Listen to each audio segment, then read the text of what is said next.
अरबी belly dance का शौकीन था। मैं भी बैली डांस करना जानती थी। एक रोज़ कहने लगा, अगर तुम मुझे बैली डांस करके दिखाओ तुम्हें 1 लाख रियाल दूंगा। मैंने अरबी से टाइम मांग लिया। काफ़ी सोचने के बाद अरबी को बोला, ठीक है, 1 लाख रियाल लूंगी। अरबी बोला, मंजूर है। रात हुई तो मेरे होश उड़ गए। उस रात अरबी ने मैंने जब से होश संभाली थी, मुझे नाचती गाती लड़कियां किसी तितलियों की मानिंद लगती थी। मुझे डांस करने का, नाचने गाने का बहुत शौक था। जबकि हमारे मोहल्ले में किसी की शादी आती, मैं वहाँ पर लाजमी होती थी। मेहंदी पर शादी की रौनक लगाना मेरे बगैर मुमकिन ही नहीं था। मैं जब गानों पर रक्स करती तो मोहल्ले वालों के मुंह खुले के खुले रह जाते थे। हमारे मोहल्ले के लड़के तो बाकायदा मेरा डांस छतों पर जाकर छुप छुप कर देखते थे। मैंने किसी से भी डांस क्लासेस नहीं ली थी, लेकिन मेरे शौक का ये आलम था कि मैं बेहतरीन रक्कासा में से एक थी। एक बार मैंने बैली डांस देखा, क्योंकि मुझे रक्स करने का, नाच गाने का बेहद शौक था। फिर जैसे ही मैंने बैली डांस देखा तो वह डांस मुझे काफ़ी बेहतरीन लगा था। मैंने सोचा था मैं ये सीखूं और अपनी दोस्त की शादी पर यही रक्स करूंगी, क्योंकि मैं सब में मुनफरिद नज़र आना चाहती थी।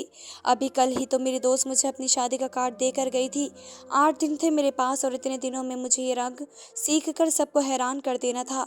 अपना कमरा बंद करके मैंने जैसे ही इस डांस के स्टेप सीखने शुरू किए। शुरू शुरू में तो मुझे बहुत ही मुश्किल हुई, क्योंकि यह आम डांस से कदर मुख्तलिफ था। मेरा ताल्लुक एक मुस्सद घराने से था, बल्कि ये कह लें कि अपनी गुर्बत पर सफ़ेद पोशी की चादर चढ़ा रखी थी। अब्बा छोटी मोटी नौकरी करते थे। अब्बा की तनख्वाह पहले ख़त्म हो जाती थी और महीना बाद में हम सिर्फ 3 बहनें थी।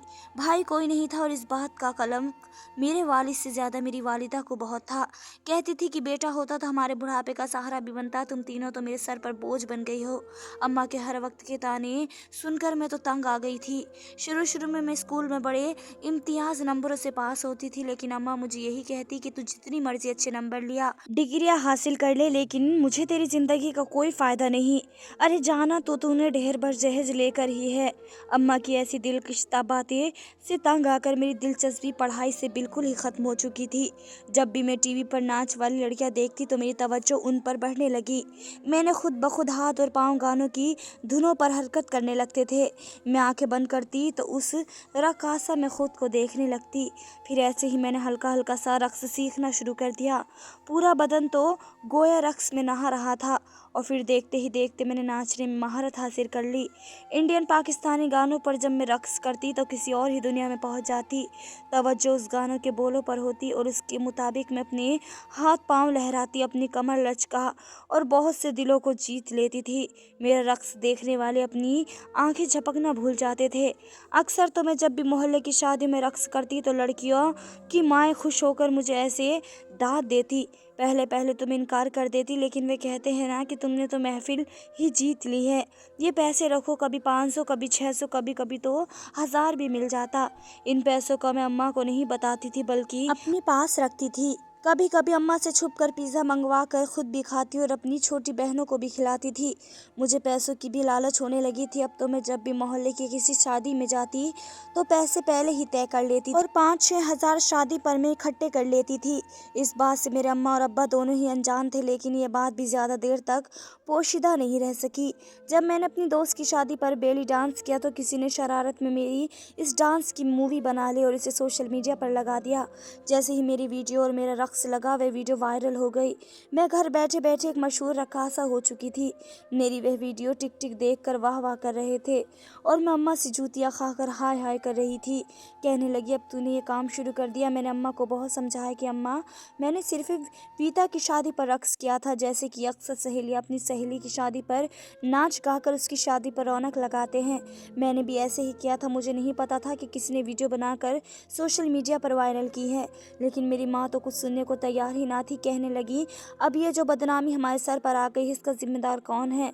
अब्बा भी मुझसे बहुत नाराज से कहने लगे, तुमने तो मुझे शर्मिंदा करके रख दिया। मैं तो 5 वक्त की नमाज मस्जिद में अदा करता हूँ और 2 दिन से मस्जिद जाते हुए कतरा रहा हूँ। इमाम साहब और आला मोल्ला मुझसे 100 सवाल करेंगे, क्योंकि मेरे डांस पर लड़कों के बेहुदा कमेंट्स आए थे। बाज़ लोगों ने तो मेरी बेली डांस को कॉपी करके भी शोहरत हासिल करनी चाहिए। किसी ने मुझ पर फतवे लगाने शुरू कर दिए कि ऐसी लड़की के मूछे का बिगाड़ बिगाड़ है, उन पर एक्शन लेना चाहिए। मोहल्ले के लोग भी मेरे वालिद को बातें सुनाने लगे। अब्बा लोगों का सामना करने से कतराने लगे। मैं कॉलेज जाती तो लड़के मुझ पर फिक्रे कसने लगते। बार बार मैं आगे पीछे उसी डांस को करने की कोशिश करती। उसकी वीडियो वायरल हुई तो बुरा तो मुझे भी बहुत लग रहा था, क्योंकि मैं बदनाम होकर रह गई थी। हमारे घर में ये सब बातें मायूस समझी जाती थी, लेकिन मैं इसमें बिल्कुल बेकसूर थी। हाँ, ये है कि मैंने अपनी 10 से 10 डांस के लिए 5,000 लिए थे, लेकिन बदनामी तो मुफ्त में ही मुझे मिल चुकी थी। एक दिन तो चैनल वाले मेरे घर पहुंच गए, कहने लगे हमें आपका इंटरव्यू चाहिए, हम अपने चैनल पर लगाना चाहते हैं। उस दिन तो अम्मा अब्बा हैरत से आंखें फाड़े मुझे देख रहे थे और मैं उनकी तरफ इजाज़त तलब नज़रों से देख रही थी। अगर वे कहें तो मैं इंटरव्यू भी दे दूं। जो होना था वह तो हो ही चुका था। बार बार इसरार कर रहे थे कि इस इंटरव्यू के वे अच्छे खासे पैसे भी देंगे। पैसों को सुनकर मेरी वालिदा और वालिद दोनों ही कुछ नर्म पड़ गए थे। उन्होंने 1 लाख का कहा था। मेरी वालिद ने इजाज़त दे दी। मैं बड़े खुश होकर इंटरव्यू देने के लिए पहुंच गई। लोग इंटरव्यू लेने के लिए लाइन में खड़े थे और फिर मुझे स्टेज पर बुलाया गया। कोई मुझसे डांस की फरमाइश कर रहा था, कोई ऑटोग्राफ मांग रहा था। जहाँ पे मैंने खुलकर डांस किया और जितने भी लोग वहाँ पर इस डांस को देखने के लिए आए, सबकी तालियों की गूंज ने मुझे बजाय शर्मिंदा होने के मजीद खुश कर दिया। वह शो लाइव चल रहा था, पूरी दुनिया में देखा जा रहा था। मैं देखते ही देखते मशहूर हो गई। जब घर लौटी तो परेशान थी कि कहीं मेरे माँ बाप मुझ पर गुस्सा ना हो। मुझे शो की इंतज़ाम की तरफ से बड़ी गाड़ी घर तक छोड़ने आई थी। घर में दाखिल हुई तो मेरी माँ मुस्कुरा कर मुझे देखने लगी, कहने लगी तुझे तो हम टीवी पर देख रहे थे, कैसे डांस देखकर लोग तालियां बजा रहे थे। अब्बा का मूड भी अब खुशगवार हो गया था। मैं भी खुश हो गई। चैनल वालों की तरफ से एक चेक मिला था। अम्मा ने वे चेक लेकर अब्बा को थमा दिया और अब्बा ने 1 लाख निकलवा कर अम्मा के सामने किया तो दोनों ही आंखों में चमक थी, पैसों की चमक, क्योंकि शायद पहली बार एक साथ उन्होंने इतनी बड़ी रकम देखी थी। वे 1 लाख रुपए हम गरीबों के लिए बहुत बड़ी रकम होती है। पैसों को देखकर मेरे माँ बाप का मुझ पे काफ़ी हद तक बदल चुका था। अब तो अगर मोहल्ले की कोई औरत या मर्द कोई बात सुनाने के लिए घर के दरवाजे के बाहर आता, मैं किसी महफिल में मेरी माँ को कोई टोकना चाहता तो मेरी माँ तो उससे हाथापाई तक चली जाती थी, उसे बातें सुनाती। धीरे धीरे लोगों ने खुद ही इस बात को कबूल कर लिया था। मुझे एक लड़की ने बताया कि तुमने लगी मेरी पहली वीडियो वायरल हो चुकी थी। लोग तो मेरी तारीफें करते नहीं थक रहे थे। कोई मुझसे शादी करने का कह रहा था, कोई मुझसे दोस्ती का, और कुछ लोग मुझे ज़रा मजहबी भी लग रहे थे। मगर खैर, मैंने इन सब बातों से बहुत आगे निकल चुकी थी। एक रोज़ मेरे उसने दोबारा मुझे मैसेज किया, जिसमें वह मुझे काम की ऑफ़र कर रहा था। कहने लगा कि सऊदी अरब में बैली डांस बहुत मशहूर है, बड़े बड़े शेख और उमरा इस डांस के पीछे पागल है। तुम तो बड़ी बड़ी अरबी हसीनाओं को भी पीछे छोड़ चुकी हो। अगर तुम मेरे साथ मिलकर यहाँ पर ये काम करो तो तुम पाकिस्तानी लाखों रुपए कमा सकती हो। उसने मुझे तमाम तर मालूमात बताई, यह तक कह दिया कि वीज़ा, टिकट सब कुछ उसकी तरफ से होगा। मैं तो खुश हो चुकी थी, मुझे रियाल में पैसे मिलने वाले थे।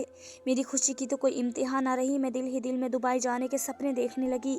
इस बारे में जब मैंने अपनी माँ बाप को बताया तो वे खामोश हो चुके थे। माँ कहने लगी, यहाँ तक तो ठीक था, तुम मशहूर हो गई हो, वह भी ठीक है, तुम्हें 1 लाख रुपए मिल गया तो चलो हमारे किसी काम आ जाएगा।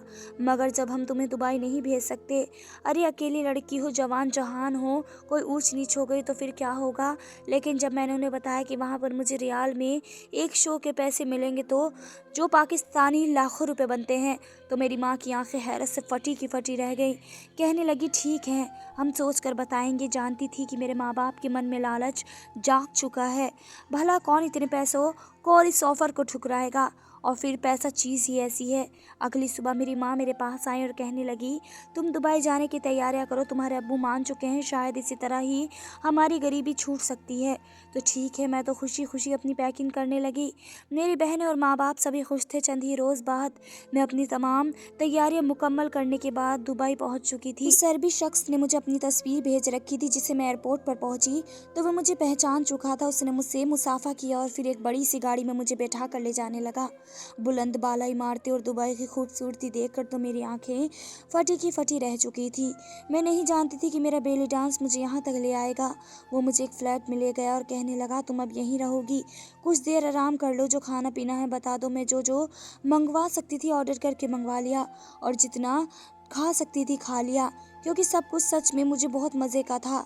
इसके बाद वे वहाँ से चला गया और मैं स्प्रिंग वाले बेड पर लेट गई। शाम को उठी तो मुझे तैयार करने के लिए वहाँ पर ब्यूटिशियन और डिज़ाइनर आ चुकी थी। जो लिबास उसने मेरे लिए मुंतखाब किया वह एक पल को देखकर मैं काँप गई। वह लिबास इंतहा बेहुदा था। कम से कम मैं तो ये लिबास नहीं पहनने वाली थी। मैंने वहाँ पर खड़ी लड़की से कहा कि मैं इस तरह के कपड़े नहीं पहनने वाली। मैंने जो कपड़े पहन रखे हैं मैं इन्हीं में बेली डांस करूँगी। उसने उस पल मोबाइल पर नंबर मिलाया, उस अरबी को वहाँ पर बुला लिया। उसने अरबी ज़बान में उस शख्स को इस बात के बारे में बताया जो मुझे कहने लगा कि आप कैसी बात कर रही हैं? आपने अगर बेली डांस करना है तो आप इस तरह के लिबास पहन कर ही कर सकती हो। अगर आप ये लिबास नहीं पहन सकती तो माज़रत के साथ आपको फिर यहाँ से वापस चले जाना चाहिए। जब तक ये लिबास नहीं होगा तो बेली डांस में चमक नहीं आएगी। मैं तो शशपंज में मुब्तला हो चुकी थी कि आखिर क्या करूँ। ना चाहते हुए भी मैंने वे लिबास लिया और मैं उसे पहनकर बहुत ज़्यादा परेशान हो गई थी। समझ नहीं आ रहा था कि कैसे उस अरबी शेख के सामने बाहर जाऊंगी, मगर खैर, लालच तो मेरे सर पर सवार था। पैसों की लालच, और पैसों के लालच में तो मैं कुछ भी करने को तैयार थी। मैं उसी लिबास में बाहर आई और उस हॉल नुमा कमरे में प्रोग्राम शुरू किया और मैं बेली डांस करने लगी। मेरा ध्यान ना ही उस अरबी पर था और ना ही उस कमरे में मौजूद रिकॉर्डिंग पर, बल्कि मैं तो बस गाने के बोल पर नाचे जा रही थी। वे मुझ पर पैसे लुटाते जा रहा था। आखिर मैंने उसे मुझे 1 लाख रियाल दिया। वे रिकॉर्डिंग उसने उसी वक्त उस अमीर शेखजादे को भेजी थी जिसके बाद कई महफिलों में मुझे पहली डांस करने के लिए बुलाया गया। पहले पहल तो मैं थोड़ी झिझक थी। मर्दों के सामने डांस करना मेरे लिए मुश्किल था, मगर फिर मुझे इन सब की आदत होने लगी और मैं लाखों रुपए कमाने लगी और वे लाखों मैं अपनी माँ को भेजने लगी। मेरे माँ बाप इन पैसों से नया घर बना चुके थे। घर में किसी चीज़ की कमी नहीं रही। मैंने ये सोच रखा था कि मैं हमेशा ये काम नहीं करूँगी, क्योंकि बहरहाल भले ही मैं अब एक मशहूर बैली डांसर हो चुकी थी, मगर यह काम अच्छा नहीं था। मैंने इस मर्तबा जब 20 लाख रुपए पाकिस्तान भेजे तो माँ से कहा कि अब्बा को बोले इन पैसों से कारोबार शुरू कर ले, मगर माँ कहने लगी तू पागल तो नहीं हो गई? भला कौन सा कारोबार है जो हमें इतने पैसे देगा? तेरा बाप इस उम्र में कहाँ कारोबार करता फिरेगा? तू कमा तो रही है हमारा बेटा बनकर। माँ मुझे चिकनी चुपड़ी बातें सुनाने लगी। मैं भी उस वक्त खामोश हो गई। मैंने आज तक बेली डांस के दौरान किसी शख्स को अपने करीब नहीं आने दिया था। वहाँ पर अक्सर शादीशुदा और महफिल ही हुआ करती थी। डांस के और भी स्टेप सीख चुकी थी, इसलिए जब मैं स्टेज पर आती तो लोग वाह वाह करते नहीं थकते थे।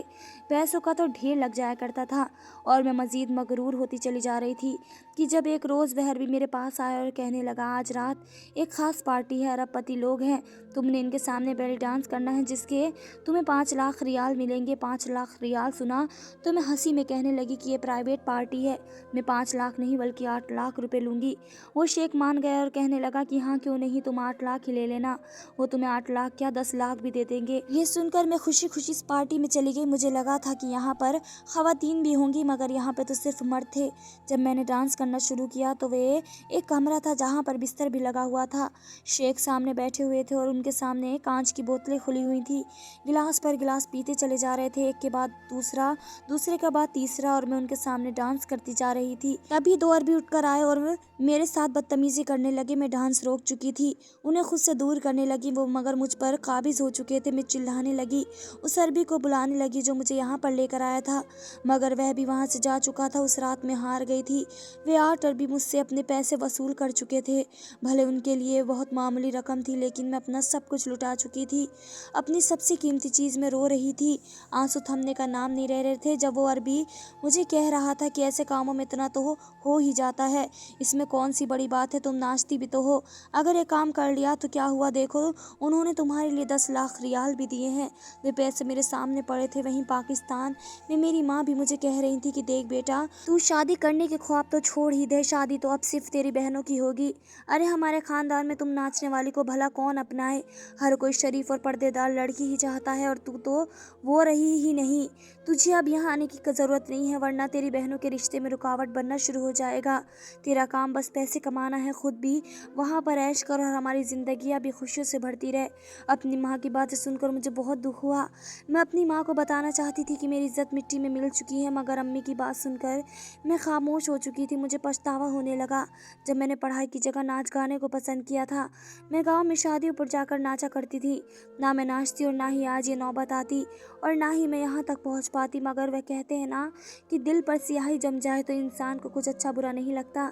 एक मर्तबा ही कोई बात बुरी लगती है, फिर धीरे धीरे इंसान आदी हो जाता है। जब मेरे माँ बाप को मेरी इज्जत से कोई सरोकार ही नहीं था तो मैं ढीठ बन चुकी थी। जब भी बेली डांस की ऑफ़र आती तो मुझे साथ यही बता दिया जाता था कि वे शेख तुम्हारे साथ जो भी करे वह तुम्हारे इस कॉन्ट्रैक्ट में शामिल है। मैं भी वे मुंह मांगे दाम रखकर उस अरबी के साथ नाचने के लिए चली जाया करती थी।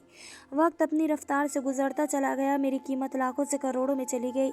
बड़ा घर, बड़ी गाड़ी, फिर इन पैसों से मैंने अपना एक ब्रांड भी लॉन्च कर लिया, जिससे मुझे इजाफे आमदन हो रही थी। लेकिन इस सारे अरसे में मेरी माँ की एक बात सच साबित हुई थी, मुझसे कभी किसी ने शादी की ख्वाहिश का इजहार नहीं किया। हर कोई मुझसे जी बहलाना चाहता था, लेकिन वक्त के साथ साथ अब मुझे बहुत सी चीज़ों को भी समझ आ चुकी थी। मेरे साथ हर वक्त मेरे बॉडीगार्ड होते थे, किसी की मजाल ना थी कि कोई मेरे साथ कुछ कर सके। मेरा पैसा अब सर चढ़कर बोल रहा था, क्योंकि अब दुबई में बड़े बड़े शॉपिंग प्लाजा में भी मैं पार्टनर बन चुकी थी। शादी का ख्याल मैंने दिल से निकाल दिया। मैं दोबारा कभी पाकिस्तान लौट कर नहीं गई। मेरा पैसा हर मिनट हर पल दुगना होता चला जा रहा था, और यही मेरी ख्वाहिश भी थी। धन्यवाद दोस्तों।